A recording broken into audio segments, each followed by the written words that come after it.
ایک شادی شدہ انسان کی زندگی میں اولاد اگر نہ ہو تو اس کی زندگی میں ایک عجیب و غریب خلا محسوس ہوتا ہے، ایک عجیب و غریب قسم کا ادھورا پن محسوس ہوتا ہے۔ اور یہ اولاد کتنی بڑی نعمت ہے، اس کا اندازہ آپ اس ماں سے پوچھ کر کے لگا سکتے ہیں، جو ماں ترستی ہے کہ میرے گود میں بھی کوئی بچہ ہو۔ اولاد کتنی بڑی نعمت ہے، اس کا احساس وہ باپ کر سکتا ہے جس کی انگلیاں مچلتی ہیں کہ کاش میرا بھی کوئی معصوم بچہ ہو اور میں اس کا ہاتھ پکڑ کر کے میں بھی راستے میں چلوں۔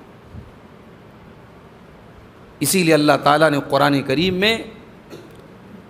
دو چیزوں کو دنیا کی زینت قرار دیا ہے، المال والبنون زینت الحیات الدنیا۔ اللہ نے کہا مال اور اولاد یہ دنیا کی زندگی کی زینت ہے،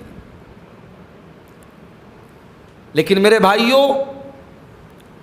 یہ اولاد بہت بڑی زینت بھی ہے، بہت بڑی نعمت بھی ہے، اور بہت بڑا امتحان اور آزمائش بھی ہے۔ اللہ تعالیٰ نے قرآن میں اسی اولاد کو آزمائش اور فتنہ بھی قرار دیا ہے، انما اموالکم واولادکم فتنہ، تمہارا مال اور تمہاری اولاد تمہارے لیے بہت بڑا فتنہ ہے، بہت بڑی آزمائش ہے۔ سورہ منافقون کے اندر اللہ نے فرمایا یا ایھا الذین آمنوا لا تلہکم اموالکم ولا اولادکم عن ذکر اللہ، اے ایمان والو تمہارا مال اور تمہاری اولاد کہیں ایسا نہ ہو تمہیں اللہ کے ذکر سے غافل کر دے۔ ضروری ہے، مال بھی ضروری ہے، اولاد بھی ضروری ہے، مگر یہ مال اور اولاد تمہیں اللہ کے ذکر سے غافل نہ کر دے، یعنی تم اسے ایسا مت بناؤ اس مال کو اور اپنی اولاد کو کہ وہ تمہیں اللہ کے ذکر سے غافل کر دے۔ اگر ہمیں اور آپ کو اللہ تعالیٰ نے اولاد جیسی نعمت دی ہے میرے بھائی، تو یہ اولاد ہمارے کندھے پر بہت بڑی ذمہ داری اور امانت بھی ہے، اور اگر ہم نے اس ذمہ داری کو نہیں نبھایا اور اس امانت میں ہم نے بے ایمانی کی، خیانت کی، تو کل اللہ تعالیٰ کی بارگاہ میں ہم بچ نہیں سکتے۔ اللہ کے پیارے نبی فرماتے ہیں، صحیح مسلم کی روایت ہے،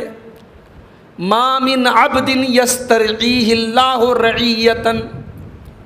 جس بندے کو اللہ تعالیٰ کوئی ذمہ داری عطا فرمائے، اس کی گردن پہ اللہ تعالیٰ کوئی ذمہ داری ڈالے، ثم یموت،